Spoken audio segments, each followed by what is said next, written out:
Is the Konza Smart City project on course? It was meant to be an exemplar city as a smart city so that other cities could come there and learn from there. The first building at Konza is approaching completion. And what lessons can be borrowed from South Korea that has a track record of successful smart cities? Strong leadership is needed to protect the project. Here, ideas are brought together in the tech cities. They are nurtured, they are incubated. Yes, lessons from South Korea on successful smart cities. That is the focus of our show today. Welcome, I'm your host Alex Chamwada. But first, here is our fact sheet.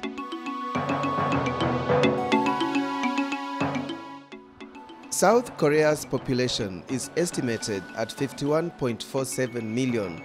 Its capital city is Seoul.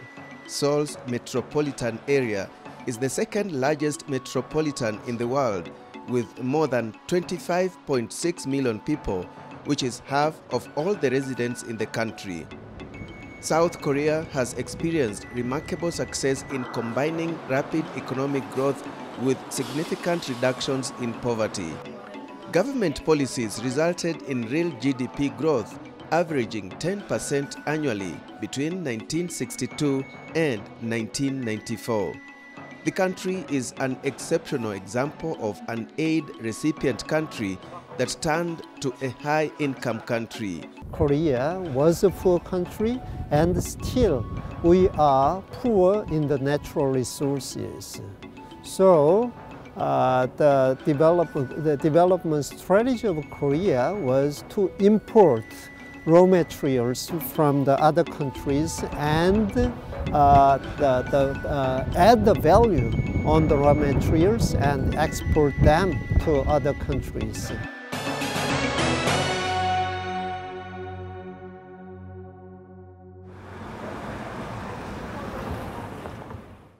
This is Pangyo New Town that is situated about 20 kilometers from Seoul City.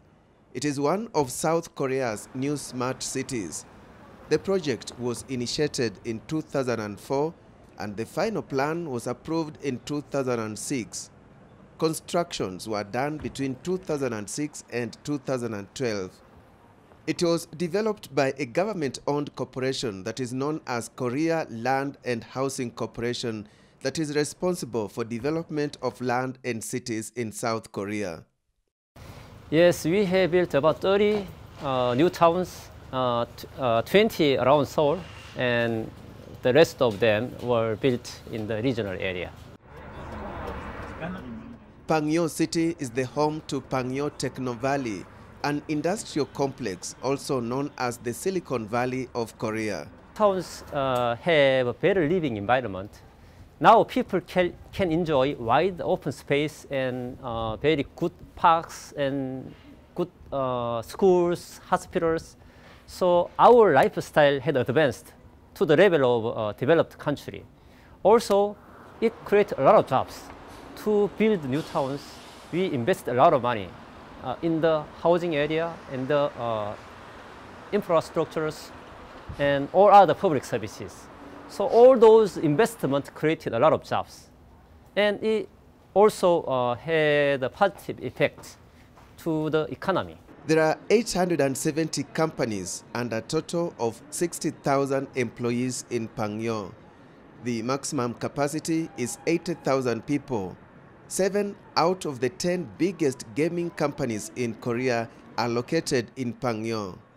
Many companies moved from Seoul to Pangyo. Among the reasons are cheaper land prices and the local government support system. You fail to attract people from the city, then your project will fail. That's why you need good infrastructures. At first, it is very difficult to create jobs in the new towns. So people should commute to the existing cities. Without infrastructures, they cannot commute to the existing cities. Then they don't come to live in the new towns because they cannot access their jobs. Techno valleys in Korea are playing an important role in innovation, creating new jobs, and as hubs of technology startups. They are supported by the government through policy measures as, for example, tax cuts, low-interest loans, or an expansion of the infrastructure. To build a new town, you need agreement from a variety of departments and agencies, government authorities. So if there is not strong leadership, it is not easy to draw a consensus from all the departments and stakeholders with a different interests. So if you don't have those strong leadership, that's why it is not easy to implement and to lead those complicated projects. Many such projects in the developing world fail because of political interference and mismanagement of resources. I sought to find out if South Korea experiences the same.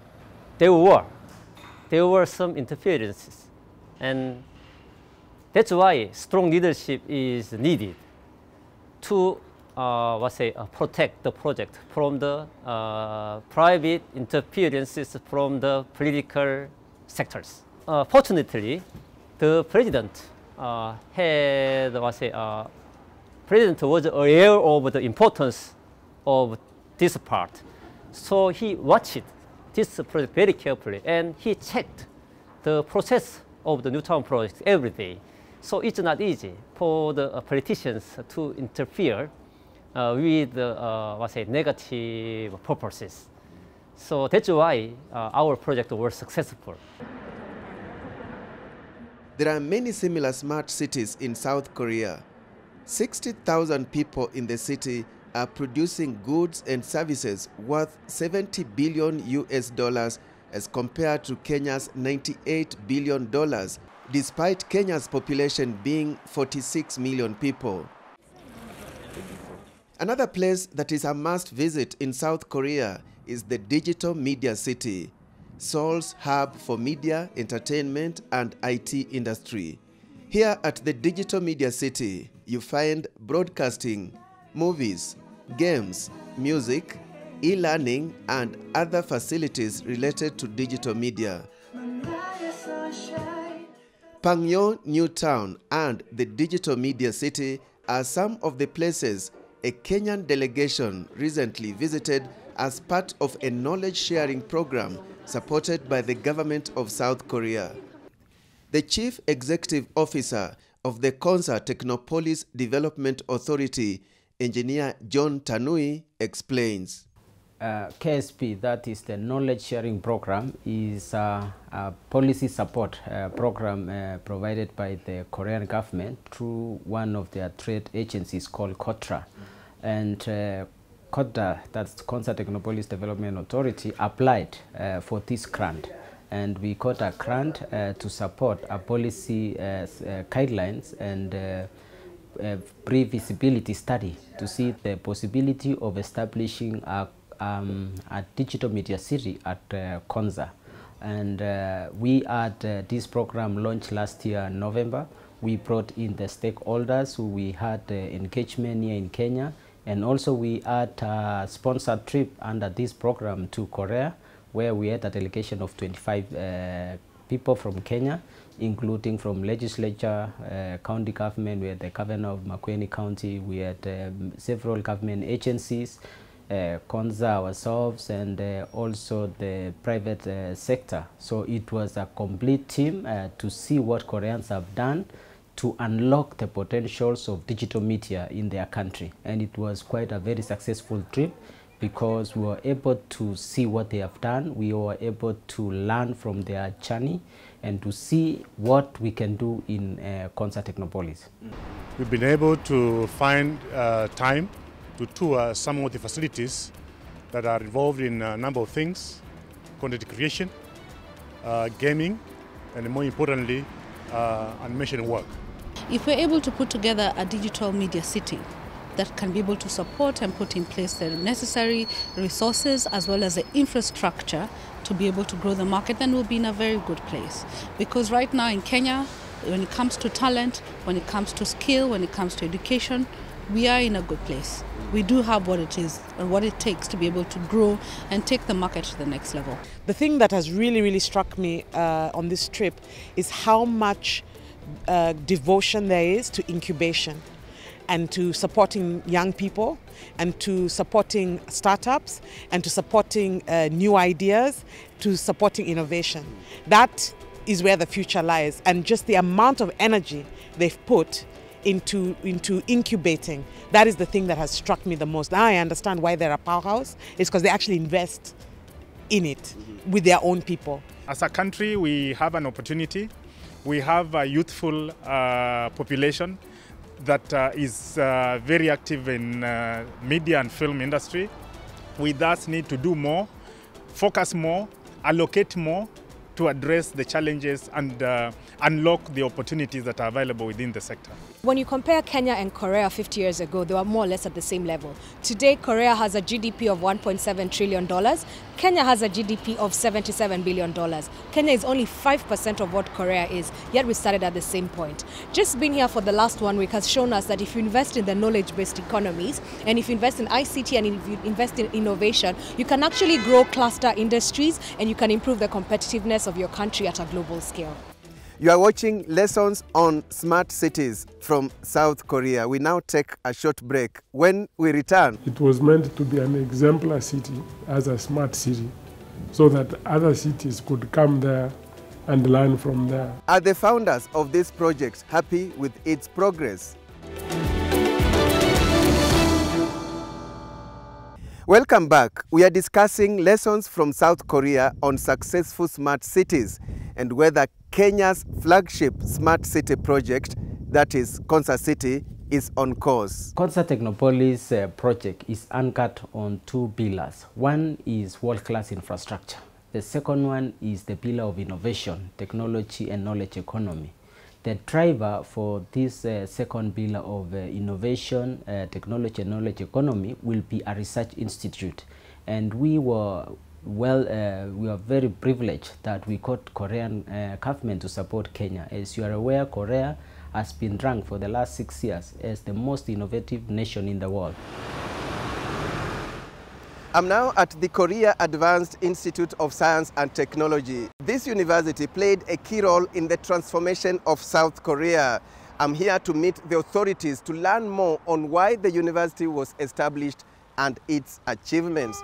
Remember, the Konza Technopolis Development Authority is in the process of establishing a similar university at the Konza City as its anchor tenant.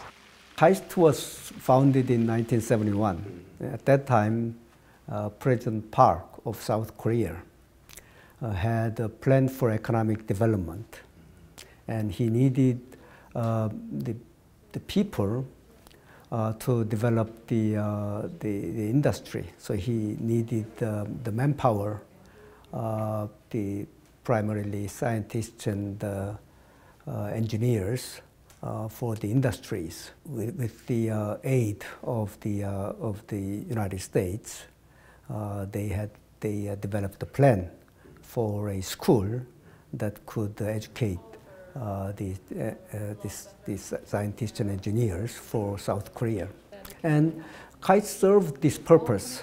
If you look at the Korean industries, especially the ICT industry, about a quarter of the top engineers are from KAIST, and also about 20 to 25% of engineering faculties in South Korea are from KAIST. As the anchor tenant of the Konza Smart City, the Kenya Advanced Institute of Science and Technology is expected to be a catalyst of innovation, benchmarking the Korean experience. KAIST, which is now the Kenya Advanced Institute of Science and Technology, which is a project within Ministry of Education but located in Konza, will help position Konza as a driver for technology, and innovation and knowledge economy for the country. So where we are now is at the design of the curriculum and the physical infrastructure. And the consortium leading this from Korea is Korea Advanced Institute of Science and Technology. The Konza project has been slow due to low funding, but the site is now busy. with the management expressing confidence that the transformation of the dusty plains of Konza into Africa's silicon savanna will become a reality. In addition to having the location that's the 5,000 acres of land, we have now a contractor at the site who is building the horizontal infrastructure. That is at the phase 1, 400 acres of the Konza Technopolis to put up the basic amenities that is required for a city. And we expect to see progress as we go along. There is already good work going on at the moment. This building will be the headquarters of Konza Technopolis Development Authority that is in charge of the development of the smart city. It is about to be completed. We are in discussion with many companies. At the moment, one of the basic requirements is we need office spaces. Second is we need accommodation spaces. So we have several local companies who have expressed interest to put up office spaces and residential spaces at Konza. And we've allocated spaces to a number of these companies. Now up to about 17 companies have been allocated spaces at Konza Technopolis. And they are going through the final stages to complete the process and to start their development.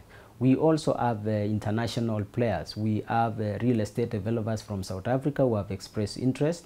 We also have multinationals who are interested to set up certain facilities in Konza. We have a group from America who are very keen to set an hospital in Konza. We have a similar one from South Africa. And the kind of interest we are getting is quite impressive. We have some of the leading tech companies in Kenya who wants to locate their software development campuses at Konza. So as soon as the infrastructure is in place, we will see quite more interest, and also those who have already committed to now start their development. The Konza City project is the brainchild of former Permanent Secretary for Information and Communication, Dr. Bitange Ndemo. It was meant to be an exemplar city as a smart city, so that other cities could come there and learn from there. Now what you see MCAs doing, they travel to Rwanda to see what a beautiful city looks like. Even Rwanda is struggling to create a smart city. So when you go to a green field like Konza, we were meant to do every infrastructure in such a way that it can support the city for the next 100 years. Dr. Ndemo is disappointed that the vision of spreading smart cities across Kenya in counties is not being realized. This is what those who made our constitution meant by saying the counties should plan for the small cities that are coming up. But there's no planning going on. Everybody's building where they want to build, and then a few years down the road, we are saying the road is going to pass through here, meaning you have to demolish, you have to pay that person money.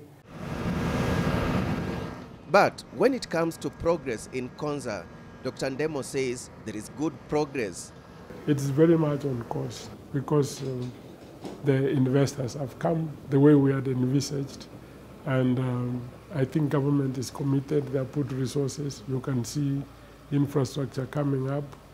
I don't know whether they are following the original dreams or whether they have changed them, but it looks like it's going on. The next phase is to attract investors and to allow our investors to start work at Konza between now and the next 5 years. We will see quite developments now by the private sector, because the Kenya government, who is required to handle about 10% of the works and the investment in Konza.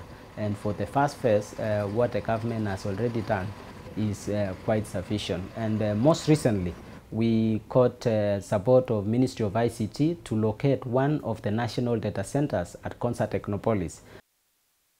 Dr. Ndemo says for Konza to become a real modern smart city, they must get infrastructure right.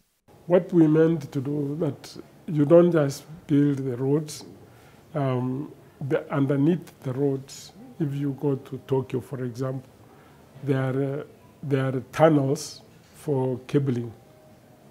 If they want to put a new wire in Tokyo, they will do it in a very short period of time, because the tunnels are there. If it is power, if it is ICTs, if it is water, because the tunnels, the provision was made for infrastructure. Here we don't make provision for infrastructure. So you say just put the pipes there, and then tomorrow we are saying, oh, we want to put power underneath, then another day we want to put fiber optics. So we don't plan ahead. From the Korean experience, commitment and strong leadership is important, and Kenyans will be watching the project keenly amid skepticism, given the slow pace of implementation of many mega projects in the country, coupled with the reports of poor management of resources. When we see countries like Korea, South Korea, advancing, it is the time that they have put collectively in their country, and for us in Africa, we need to get serious. Their leadership, it is serious business. You see, if, for example, now wherever you are, if you are engaged in corruption and there's suspicion of corruption, they jail you, even if you're a president. There are many institutions that are helping us to ensure we stay on course. We have a very competent board. We have good leadership to ensure that the project is implemented as required. We have the leadership of our ministry led by CS Chomusheru, who is also ensuring that the project's vision is realized. And we have a very capable team. We have put in place a team that is really very strong and competent to deliver this project and to ensure that it is done in compliance with the required processes. It is all about commitment and strong leadership. That's what has contributed to South Korea's success when it comes to establishing smart cities. And on that note, we come to the end of our show today. Many thanks for watching. I'm your host, Alex Chamwada. See you again next time.